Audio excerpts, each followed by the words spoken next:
परिचय दीजिए। मैं विनय शंकर राय, मोहन राय किसान संघर्ष समिति का मुख्य संरक्षक हूँ।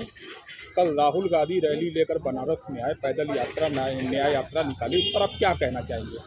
राहुल गांधी जी किसानों की बहुत लंबी लंबी बातें करते हैं, लेकिन बनारस के मोहन राय ट्रांसपोर्ट नगर के संबंधित किसान अनेकों बार दिल्ली बड़ा आंदोलन किए और उसमें राहुल गांधी जी बुला करके और लंबे लंबे वादा करने का काम करते थे। और इस समय भी बनारस के मोहन राय ट्रांसपोर्ट नगर से लेकर के और भी वैदिक सिटी से लेकर के स्पोर्ट सिटी से लेकर के काशी द्वार सारे जगह किसानों की ज़मीन को अवैधानिक तरीके से लेने का प्रयास हो रहा है। बनारस में किसानों का मुद्दा एक ज्वलंत मुद्दा आज बना हुआ है।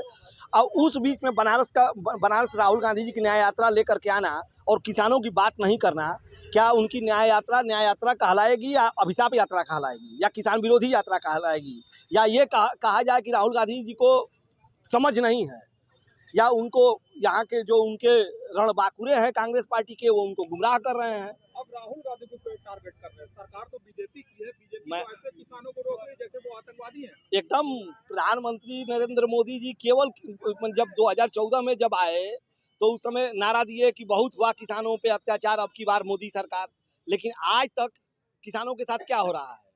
तो और अभी हम लोग राहुल गांधी के साथ साथ नरेंद्र मोदी को भी एक ज्ञापन मैंने उनको उनके मेल किए हुए हैं, उनके कार्यालय पर लेटर दिए हुए हैं कि अगर नरेंद्र मोदी जी 22 तारीख को 23 तारीख को जो बनारस आ रहे हैं, मोहन राय सहित जितने भी किसान के आंदोलन चल रहे हैं उस किसानों के प्रतिनिधिमंडल से वार्ता करके और गंभीरता से पहल नहीं करते हैं किसानों के वैधानिक अधिकारों के लिए, तो 24 तारीख को बनारस का किसान, चाहे वो ट्रांसपोर्ट नगर का किसान हो, स्पोर्ट्स सिटी का किसान हो, वैदिक सिटी का किसान हो, काशी द्वार का किसान हो, सारे किसान एक साथ लामबंद होकर के एक किसान महापंचायत करेंगे।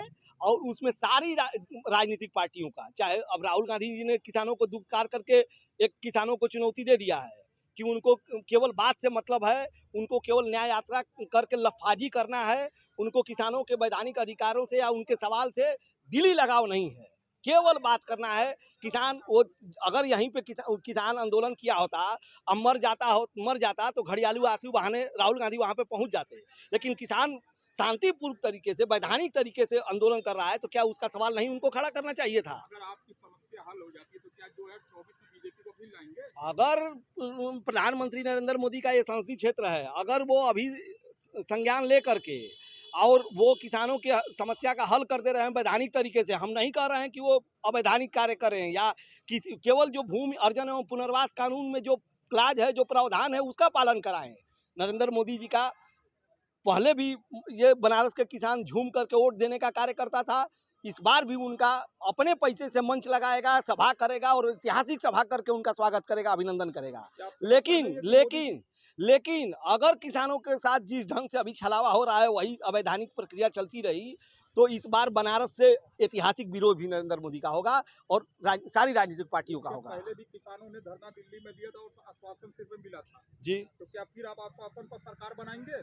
आश्वासन की हम बात ही नहीं कर रहे हैं ना, गंभीरता से काम की पहल हम कर रहे हैं, गंभीरता से। और हम पूरे देश का अभी हम बात नहीं कर रहे हैं, हम बनारस की बात कर रहे हैं। और बनारस को ही अगर आप देखेंगे तो बनारस को ही ये मॉडल बना करके और पूरे देश को बेचने का काम भाजपा कर रही है।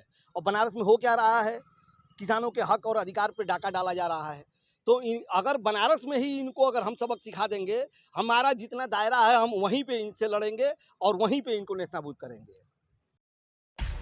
सब्सक्राइब कीजिए हमारे चैनल को और बेल आइकॉन को दबाइए हमारी लेटेस्ट वीडियो सबसे पहले देखने के लिए।